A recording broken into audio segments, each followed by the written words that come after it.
Welcome to the Independent Workforce, the podcast where we explore the now and the future of work through the lens of temporary employment, such as freelancers, contractors, fractional experts, you name it. Here we speak with CEOs, recruiters, founders, and industry leaders about how they work with independent talent, the wins, the challenges, and the lessons learned. My name is Yurii. I'm growing the freelance market at freelancermap, an international platform that's been connecting top independent professionals with companies for over 20 years. And my guest is Matthew Knight, an independent strategist who has worked with brands like Lego, Klarna, Accenture, Adidas, and the founder of Leapers, an award-winning initiative supporting the mental health of freelancers. A Chief Freelance Officer at the Independency Co, helping companies and independent professionals collaborate better together, and someone who has spent years, decades of years, standing in the space between freelancers and the organizations that hire them, exactly where the future of work is shaped. So, welcome, Matthew. Thank you, Yurii. Good to see you. Yeah, very happy that we've connected. We've been here and there on LinkedIn. I always follow the work that you are doing, all these posts that you are like when you are talking about freelancers and how important it is to work with them and how to do it better. And finally, I am here, can ask you all the questions. It's great to finally have the conversation. Likewise, I mean, I think our circles kind of overlap in a lot of the things that we talk about and are excited about and the challenges we're facing. So I'm excited to get into the conversation today. Yeah, and you know, when I saw Chief Freelance Officer, I've never heard about such title before. So tell me more about it. It's a little bit tongue-in-cheek, to be perfectly fair, you know, in that a lot of organizations don't have anybody internally who is responsible for the experience of the freelancers, for thinking about how freelancers and independent workers really add value to their business. So if I can come in and help those organizations think about those things, but not just from the lens of how can we make more money, how can we reduce money, how can we be compliant, but really how can we make the most of the value of bringing in independent specialists and experts to deliver award-winning work. Yeah, that's exactly what companies know. You know, on previous podcast with Ray Culver, we were talking about exactly who owns freelance and kind of owns freelancer inside the company. And there are so many departments and they're always fighting with each other and no one knows who really owns them. And it's amazing that people like you are who can come and just help them find out who actually does it. And it does fall between the cracks a lot of the time. And I think it's because historically it's often been, oh, we've got a gap. There's somebody not in the office on Monday or somebody's gone on holiday. Who can we quickly bring in last minute? They're in, they do a bit of brilliant work and then they leave. And then you don't really think about it until the next time. But we've started to see a shift in the last couple of years where organizations recognize actually leaning on independent external specialists really brings in accelerated insight and kind of project delivery capability, and it works in a different way economically, commercially to headcount. You can build a team of the right people rather than just who you've got available. So we're starting to see now that organizations are shifting their talent model and going, actually, we need to design this properly. It's not just about bring somebody in on a Monday and they're done by Friday. How can we build that network of people that we've got strong relationships with, that we trust, that they enjoy working with us, that we can rely upon, rather than just posting on LinkedIn on a Friday and hoping for the best. You know, it's so fun that you've told about this, like building relationships, because it reminded me of the conversation with Yurii Lazaruk, who told that at Microsoft, they built the whole community of freelancers that work for Microsoft. So they went even one step. So they not just worked with independent talent, but also they went one step out there and created this community where they're really even connected with freelancers. And I was like, why do you do that? Why do you care about some random people you just in and out for the project? And they just had a different approach because they understood that it's not just in and out, as you've said, from Monday to Friday. Maybe it's from Monday to Friday. You never know. Sometimes projects are like that. But overall, you are building relationships, and then you never know how these people will come back to your company, how they bring this extra value to it, and then they bring extra people because freelancers are connected with each other. So, it should never be random people, right? I think you know, if you have got a gap on Monday and you're looking for somebody on Friday, you don't want to bring in someone you've never worked with before. That's a crazy risk. You know, if you are stressed and you're bringing somebody in last minute, you need to have somebody who you trust, who you know can deliver, who knows your organization, can drop in, get the work done. And that requires you building a trusted network, whether you want to call it a community or a network or alumni.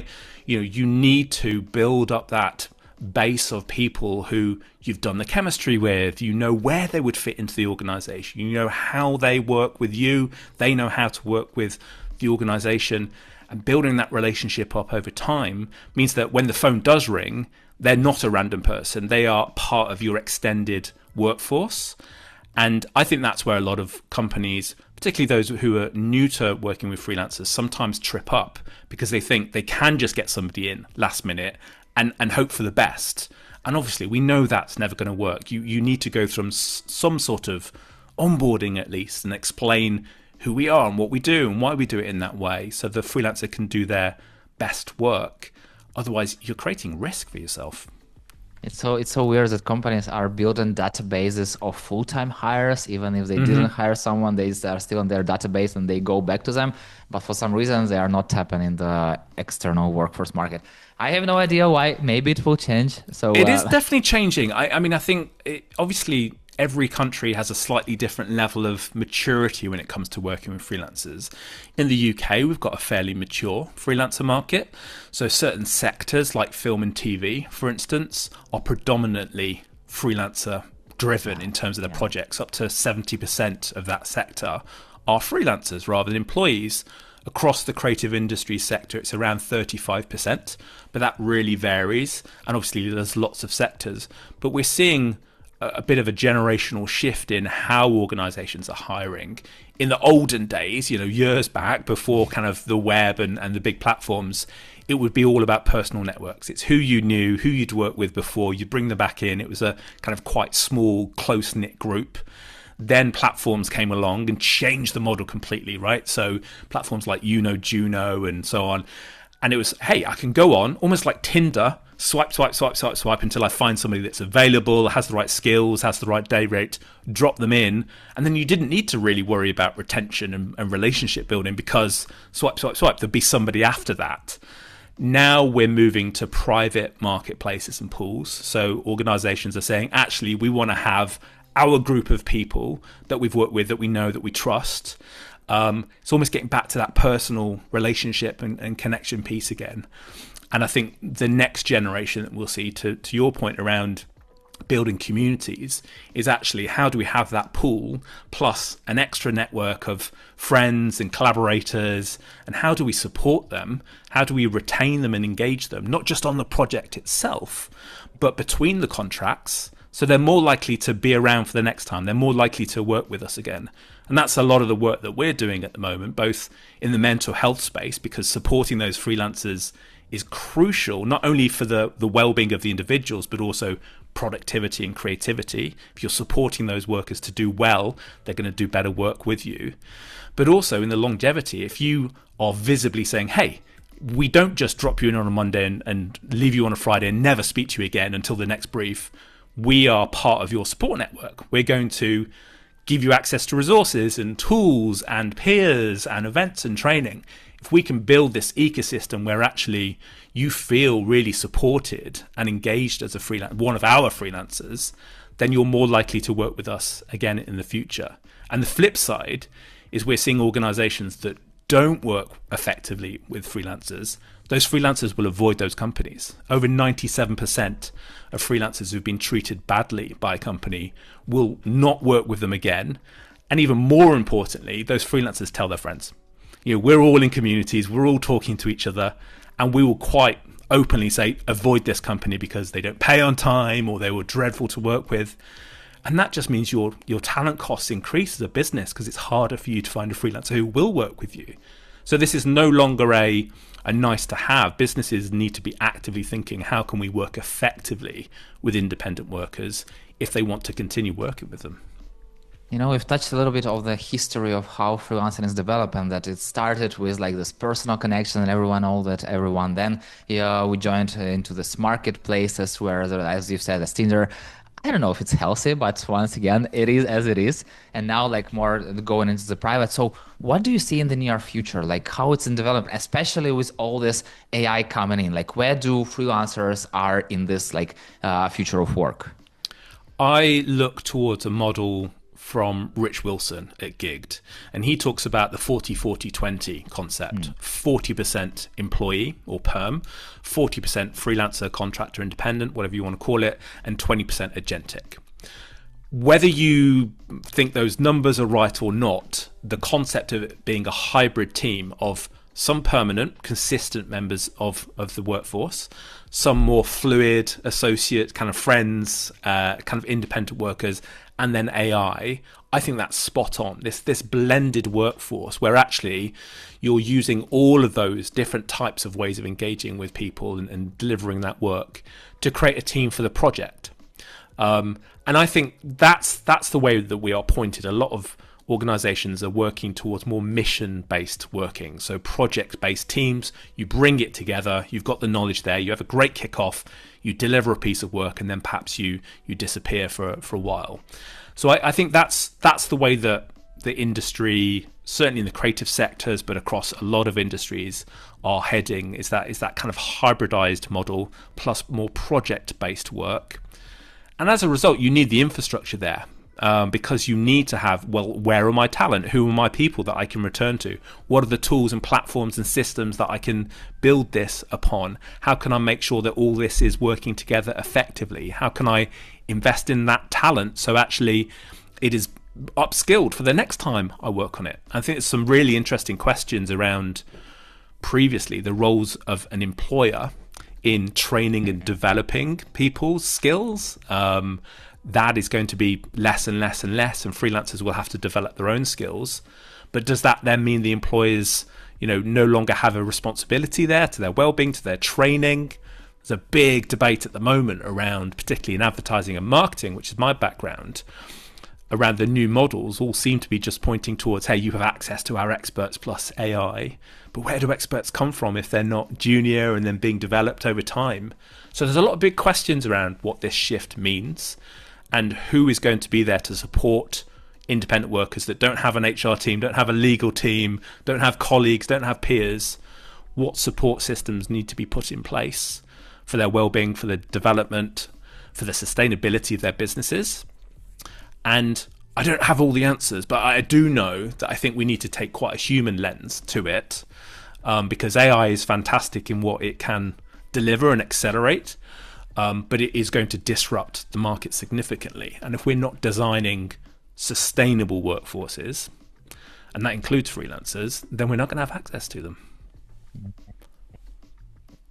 You never know what will happen next, because at some point you can think that I think that it might already be a gap, since companies are turning more into this AI stuff and like hiring less junior experts. So in 5-10 years, we can already see this gap when there is not enough of experts, or maybe not. Maybe we'll have Skynet and we'll need a Terminator to come back and save us.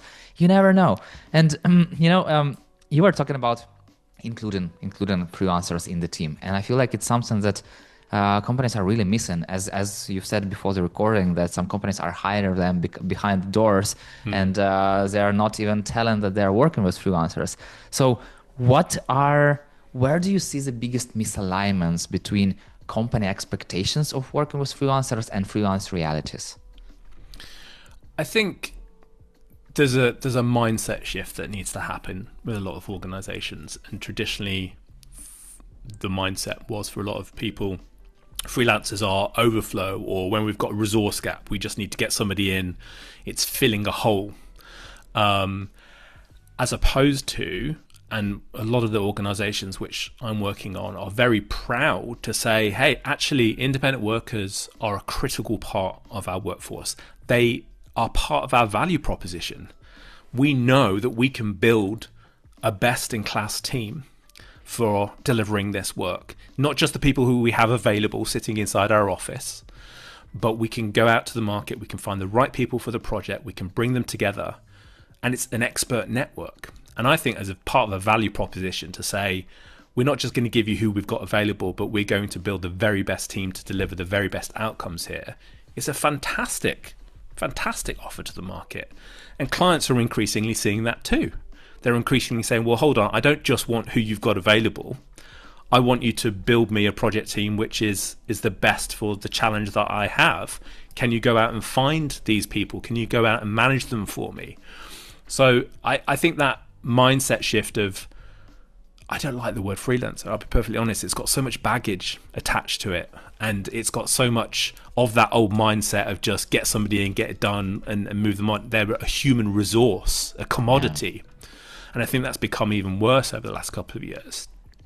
So regardless of what you want to call them, this idea of working with independent expert specialists who aren't actually external, right? I always like using the idea of a Venn diagram, kind of two overlapping circles, that it's your organization augmented by these people, but there's a really strong relationship between the two, and that's where the brilliance of work happens. But as we said at the start, there's sometimes a bit of a gap, because who is responsible for designing that process, for managing that group of people? There's different challenges when it comes to law and tax and contracts and how you work with those individuals, so you're making sure that they're classified correctly. And as we know, a lot of organizations are running pretty lean. This is why they're leaning upon freelancers. So where does that time come to ensure that actually you are working with them effectively and you're investing ahead of a project, which can be challenging? The best freelancers come into an organization and actually are really good at just figuring out that mess and working without an onboarding, because they have to do it all the time. And we're very good at just kind of landing, doing our best job despite of that. So sometimes it's a bit of a hidden problem. Organizations don't realize that that's a gap, because really good freelancers are really good at figuring that one out. But there's a lot of wasted time there. Kind of 20% of a project could be lost to lack of productivity because you don't know how to access their intranet or Notion. You can't get onto their Slack. You don't know where the files are. Your contract hasn't been approved, or late payments. Like, there's a whole load of stuff which just slows down doing brilliant work, and that's money literally walking out of the door. So I think mindset is the biggest one, a shift to say, hey, we're super proud of working with expert partners. That's part of our model. Process is the next piece. How can you make sure you're working with them as effectively as possible? And engagement and retention is the third piece. How can we not just bring them in once and done, but how can we build relationships that actually compound over time, so we're doing our best work with this trusted alumni? This episode of The Independent Workforce is brought to you by freelancermap, the home of freelancing. Whether you are looking to hire top freelance talent fast, or a freelancer ready to find your next big project, freelancermap connects the right people with the right work. No endless job boards, no guesswork, just direct access to verified experts and opportunities across the globe.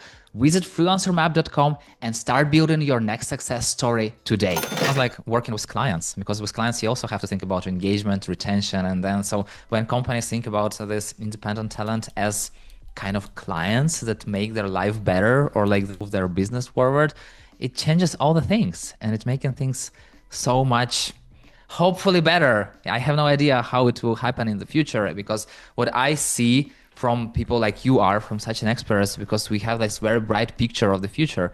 And then, you go to organizations, and even if they want to start, it's hard for them, because humans are afraid of doing something that they don't know how to do about. And then you were talking about these lean organizations who have this experience, but they don't go there out on the market, and they don't share their experiences openly. So how to encourage those companies to share experience with a wider market?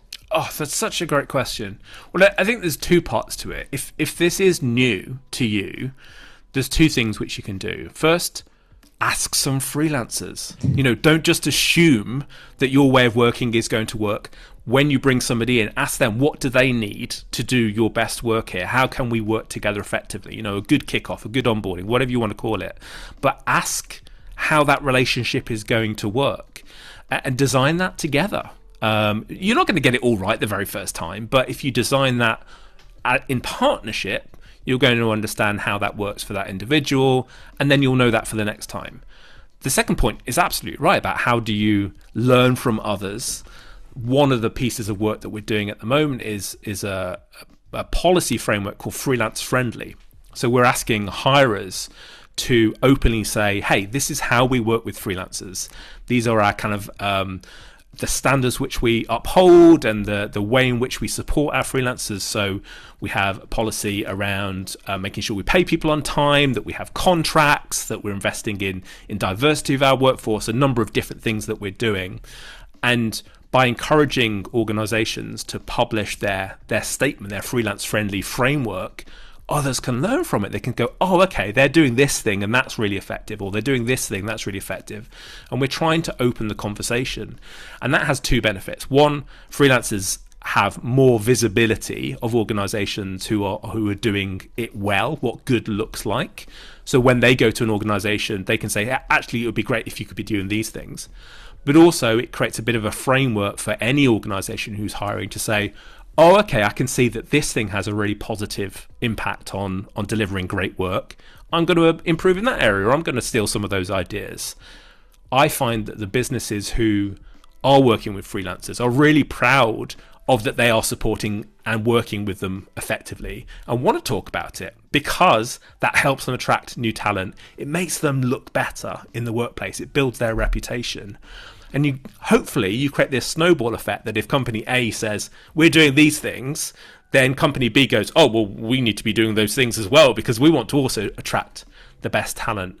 Slow and steady, but I think transparency is really, really useful. Freelance-friendly. So what's in it for hirers? Why should they create these guidelines? Why should they share their experience? There's two key reasons. Number one is that all of the research that we've done over the last almost 10 years shows that if you are not engaging and supporting and working effectively with your freelancers, so if you don't have a really clear scope of work, if you don't have contracts in place, if you don't have good communication setups, if you're not asking for feedback and receiving feedback, then the productivity of that freelancer declines. And we know that productivity means cost, right? If they are having to do all of these things and jump through all these hurdles and you haven't got that process in place, it means they are spending time on sorting all that nonsense out rather than working on your project. That increases the cost of your project. The second thing is creativity. If they are better supported, if they feel safe and they feel engaged and they're excited to be working with you, then their outputs are going to be of better quality. And the third thing ultimately is that kind of retention and engagement piece, that if a freelancer feels well supported, they did brilliant work with you, they are going to want to work with you again rather than refusing to work with you again, which means you have to go back out to the market, find another freelancer. That takes you another 10 days. That costs you another couple of grand. You know, there's lots of these hidden costs when you're looking for talent. That it might be a recruiter fee. That's obviously got a hard line on an invoice somewhere, but it's the hidden things like, actually, oh, it took me 5 hours to go through all the comments on LinkedIn posts to kind of figure out who they were, look at their CVs and jump on the email and speak to these. If you're having to do that at the start of every project, that's a huge amount of money which you are spending.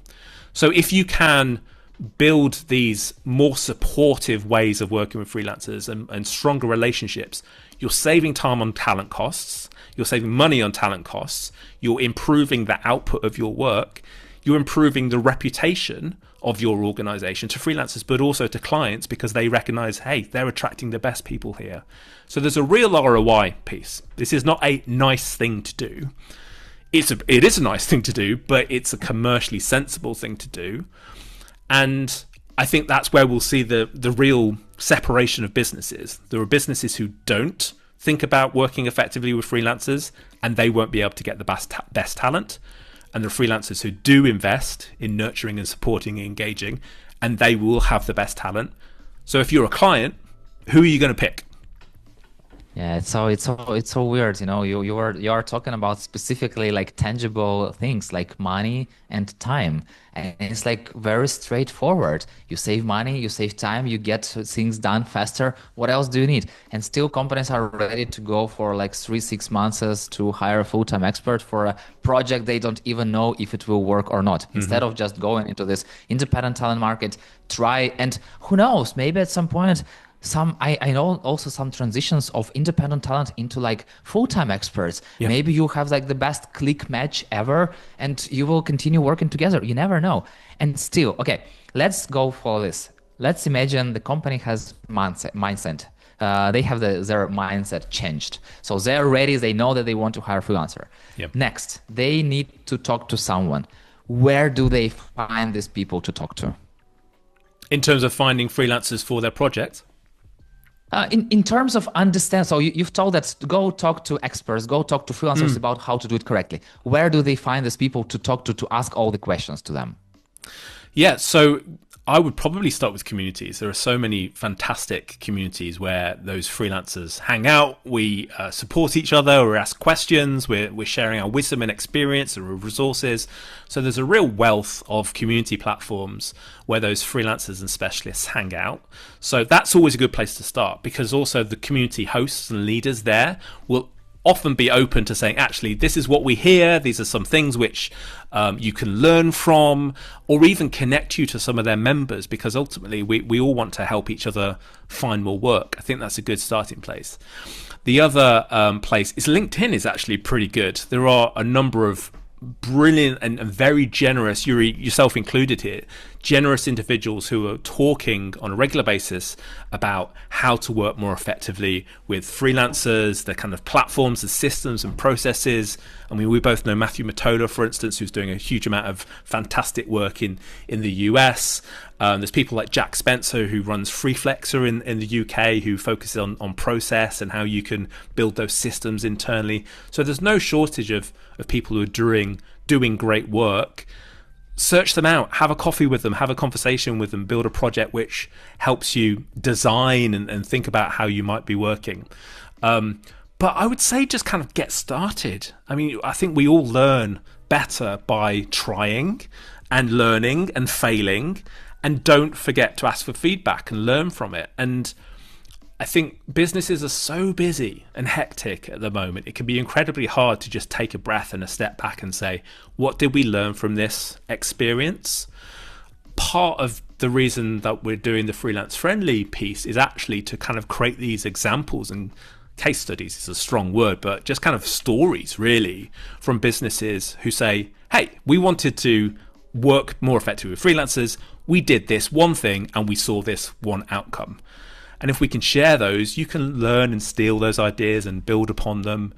And I think, we talked about transparency of this. The more organizations who say, we're figuring this one out. No one's got it cracked yet. The new model's like, who knows what is going to be happening in the next 5 years. But we're all trying to work together a little bit more effectively. And a bit of transparency is really beneficial. Okay, so mindset changed. They went to a community, they spoke to experts, they have a general understanding of how to work with freelancers and maybe some MVP process or how to do it. What will stop them next? Time. I mean, this is the biggest challenge for any organization, right? And often the reason why you're bringing in external help is because you are stretched and your resource is thin. So I think carving out some time to reflect on your processes, on the projects which worked, having an evaluation framework in place to say what worked, what didn't work, what can we improve. Accountability is the next thing. Who in your organization can perhaps be that chief freelance officer or whatever you want to call it. It doesn't have to be a job title, but it can be a responsibility to say, okay, I'm going to be the internal champion that can gather this insight and this information, that makes sure that we've got that little network that we're building. Where do we keep that? Is it in a CRM or a Google Sheet or something that can gather that feedback at the end of every project, that can talk to people internally to say what worked, what didn't work, and also start thinking ahead. What are we going to be doing in the next 12 to 18 months? What kind of projects are we going to be focusing or trying to win? What skills might we need? What gaps do we have? And what bottlenecks might we face? So you can start to design ahead for things rather than having to do it, kind of 3 minutes before somebody comes into reception starting to work with you. I think that having somebody who's accountable really helps, because they can gather that information and shape it. Doesn't mean that has to all be their responsibility. I think one of the interesting things about working with freelancers is that it touches on so many different departments, right? They might be working in the design team, but perhaps they're having to engage with accounts to get their invoice paid, or perhaps they're having to engage with ops to kind of the project management side of things. So everybody plays a bit of a role in making sure that that work is delivered well.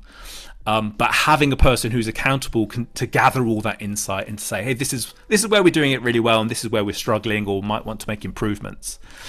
And that person can also look at the commercial side of things. If they are tracking how much did we spend, how much money or time did we waste, what might these improvements deliver for us in terms of ROI. So there's a really clear business case of why this improves things. There's a misconception that freelancers are more expensive than employees. And I don't think actually if you run the numbers and look at them side by side, once you've factored in things like holiday and sick leave and pension contributions and insurance contributions and onboarding them and training them and buying their laptop and all the stuff that is kind of hidden in employees, they're actually about the same price. But what you're getting from an independent worker is far higher productivity because they're focused, they're getting the work done, they're delivering. They are experts. They have got depth of experience and probably doing this for a dozen clients who are very similar. So they're bringing in a whole market full of expertise. And they've got friends. Quite often they bring in collaborators who they work with really effectively. So what you're getting from an employer and an independent, really, really different and probably commercially more valuable. But if there's no business case there, if you can't say, hey, we spent this much, but we got this much out, it's really hard to create the case to invest in that for the future. I told about the freelancers working with multiple projects, and sometimes it's a huge blocker for companies because they think that, oh my God, they work with 10 clients, they will not have time for me, or they will trade our inner secrets with other companies. And as Catherine Steiner-Dix recently told it's the benefit that this person is working with multiple clients because the market needs them. It means that they have all this experience and they are happy to bring this experience to your organization. So it's really a benefit, and sometimes they're missing it. And coming back to a person who is responsible. So you told that it touches different departments and there are many people inside, but still, when there are many people included and no one owns kind of the process, it means that nobody owns it. So who has to be responsible? Like, what is their role in the company of the person who is responsible for bringing in the independent talent?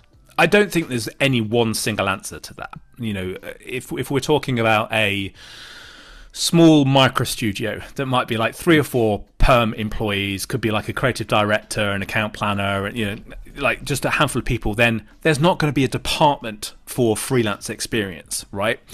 In a large enterprise organization, equally, you could say, oh, well, it's clearly the role for the people team or the HR team, but quite often they're so far removed from actually where the freelancer is doing their work and actually what needs to happen. So I think there's no one answer. You need to do a bit of a mapping exercise if you're a large, complex organization, say, actually, how does this kind of freelance experience planning or design sit across those departments? And you need to have a bit of a steering group, but there still needs to be an owner of it.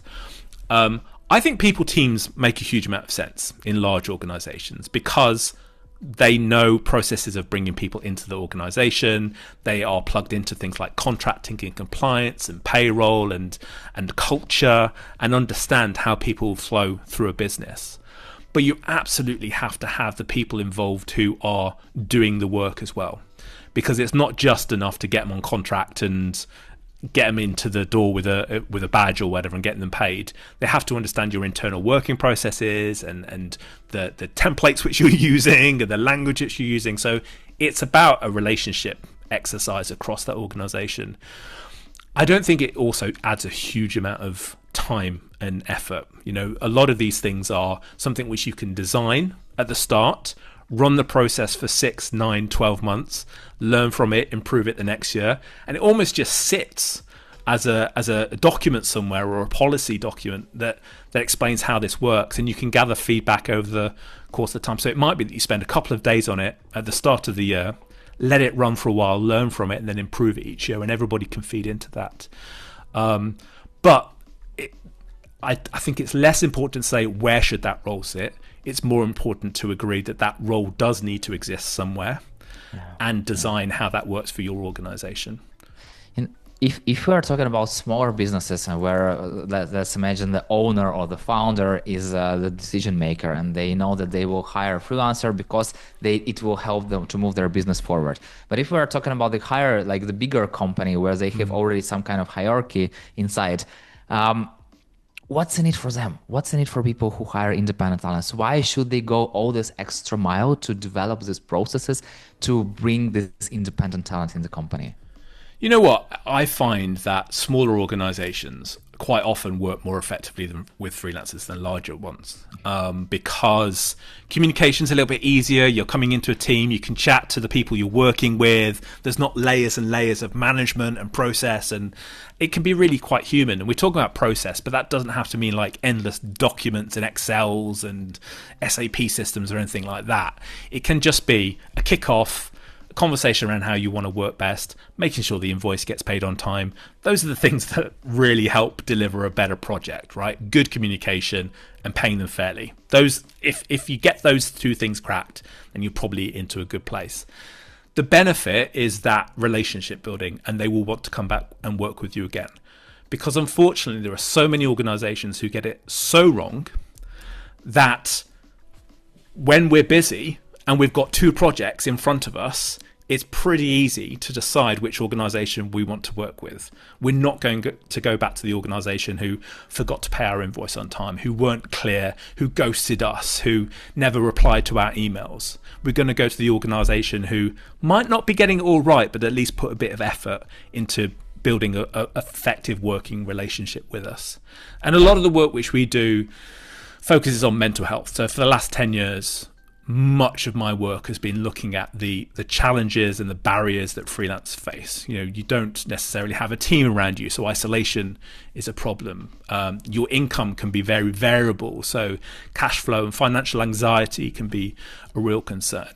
There's lots of challenges which, fundamentally we don't have much of a support system. We have to build our own support network of friends and colleagues and peers, and more than 70% of freelancers don't know where to find support for their well-being when and their mental health when they're freelancing, which is a massive gap.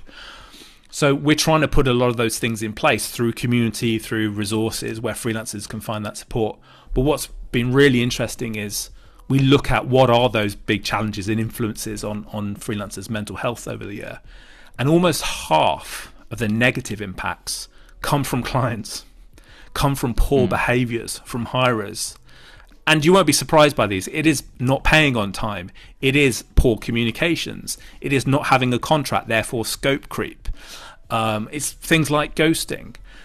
And I don't think 9 times out of 10 they're malicious. It's not the business trying to screw a freelancer over. It's just because they dropped a ball, they were busy, they forgot, they missed an email, because that design process hasn't been considered and thought about. And unfortunately, those things have a direct negative impact on the people you're leaning upon, you're relying upon to deliver your work. So really, I mean, the focus, why this comes about it from my perspective is I want to make sure that freelancers are happy and healthy and can continue to work. But if we can say, hey, hirers, you're going to get a more productive, more impactful, more effective freelancer by doing these simple things, and that also supports their well-being and their mental health, then everybody's happy, everybody wins. Yeah. You know, like it's like living in the perfect world. In the perfect world, everyone is happy and there is no war, and people are just supporting and helping each other. Who knows? Maybe at some point it will happen. You know, at least we are trying to build this world, and it's just one step at a time. And you know, Matthew, one step at a time, exactly. Yeah, I have so many questions, and I really wish to have the sky is the limit, but time is the limit. So the final one: what advice would you give to first companies just starting to use freelancers, and secondly to freelancers entering the market? So number one, to companies, I would say, can I do two things? Number one would be, before you start working with freelancers, or if you've got somebody who's coming in for the first time, it's the first time you've worked with them, sit down, have that conversation. Say, this is the first time we've done this. We're not experts. We don't know how this is going to work effectively. Please, can you help us understand how we can work with you? It's 45 minutes, at the start of a project. Have an open conversation, be honest, be human, and just say, what are the things we need to make sure? And the freelancer will help you step through that process. This is their job. They do this at the start of every single project. So they will tell you what they need, what is an effective way of working with them, and you'll learn from that. And apart from anything else, you're starting the project with a really kind of human, relationship-centric way of working, and the freelancer goes, oh, they're taking the time to actually make this work, which is hugely beneficial. The second thing for companies is very much, if you haven't got the time to be doing those sorts of things and you want to make sure that your freelancers are still well, just hit those boxes in terms of making sure that you're not harming them in any way. It isn't about perfection. It isn't about giving them free pizza and yoga sessions. It's about behaviors that do no harm. So pay them fairly and on time. Get a contract in place that's really clear of what you are delivering from each other. And we also ask that any employer signposts to support for those freelancers. You don't have to provide that support, but signpost to community resources and platforms where that freelancer can go and find additional advice and support, so they're not feeling so disconnected. For the freelancers, gosh, there are so many things. I think number one is probably community and connection, though, especially if you're a new freelancer. The learning curve can be really steep. There's a lot to understand. You might be asking lots of good questions, but if you don't know what questions to ask, sometimes you don't find the right answers. So being part of a community, being in digital networks and kind of face-to-face networking, whatever that looks like for you, go and spend some time, ask lots of questions of fellow freelancers. Just listen as well. I mean, you'll hear so many amazing conversations go, oh, I didn't realize I needed to know about that. Spending time with other freelancers is incredibly valuable. And the second thing is take care of your own well-being. It's an incredibly challenging way of working. You don't get paid holiday, you don't get sick pay. It's very easy to forget to prioritize your own well-being. And if you're not looking after yourself, you're not going to be able to work. And that's a worrying position to be in. So we talk about the ABC of mental health for freelancers. A is that active awareness. At the end of every week, just check in with yourself. Say, how was I feeling this week and what made me feel that way? Journal it, and over time you'll see some patterns and trends. Oh yeah, every time a client goes to me, I feel a little bit rubbish. Yeah, well, duh. But capturing what those things are is really useful, because you might also go, oh, I have a really bad day if I didn't get out of the house and went for a walk, or I'm working really late into the evenings. So that A is that awareness. B is then the boundaries and behaviors. What are the things that I can put in place to take care of myself? Maybe it is getting out for a walk. Maybe it isn't working with a client until there's a contract in place. And C, coming back to that first point, community and connection. You're not doing it on your own. It might be self-employed, but that doesn't mean you have to be doing this by yourself. Ask lots of questions, find those connections. And I found, and I'm sure it's the same with you, Yurii, that the majority of folk in those communities are so supportive and willing to have a cup of coffee or jump on a Zoom and just have a chat to support fellow freelancers. Exactly. Easy as an ABC. Just go and do this. And last but not least, name two people I should reach out to talk about the independent workforce. Oh gosh, I would love you to talk to Frankie Tutora, who runs a community called Doing It for the Kids. She focuses on freelancing parents, which is a really interesting set of challenges, right? Not only are you running your own business, you're also running your own studio, your agency of kids. It's the client that never pays on time. And she's doing amazing work in that area to kind of identify and support people who are working in that area. I also think Arlo West would be really interesting. They run a community called Not Your Business for queer and LGBTQI and neurodiverse freelancers.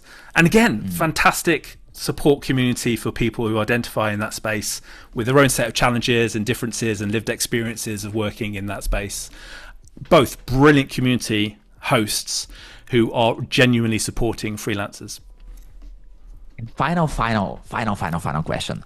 What is one question that I should have asked you about the freelance market but didn't? I think a question which I'm thinking a great deal about at the moment, and maybe you shouldn't have asked me because I don't have the answer, is what happens in a world where more and more people have to go freelance because perhaps their industry has moved to a only freelancing model, or they've been made redundant and they can't find work and they feel that they have to be pushed into that space. What happens in a world where actually freelancing isn't a choice, but it's the way that your industry works? And I don't know. I don't know what the answer is. I would love to continue having that conversation with you and other community founders, because I think it's something which we're going to have to start addressing and designing systems and support for. And it could be fantastic. It could be really challenging. But that's the question which I'm spending a lot of time thinking about at the moment. We'll figure it out together. And that's exactly all those questions that we keep on asking each other, and we will keep on having this conversation. And Matthew, thank you so much for exactly what you're already doing. I'm not talking about the company side, but specifically about the freelance side, how you care about their well-being, how you care about their mental health, their happiness level, because that's exactly, as you said, what impacts companies and businesses. Because if freelancers are happy, businesses and companies, they will get double and triple value out of those freelancers. Absolutely. And thank you so much for growing this market. And yes, thank you. I'm super happy that we finally met. Thank you. Finally, let's do it again. Let's do it again soon. We'll do it. And see you in the freelance market. And for listeners, thank you for joining us on this episode of the Independent Workforce. I hope you've taken one step closer to working smarter with freelance talent. If you enjoyed this conversation, subscribe to learn even more and share it with your colleague. And remember, the future of work is now.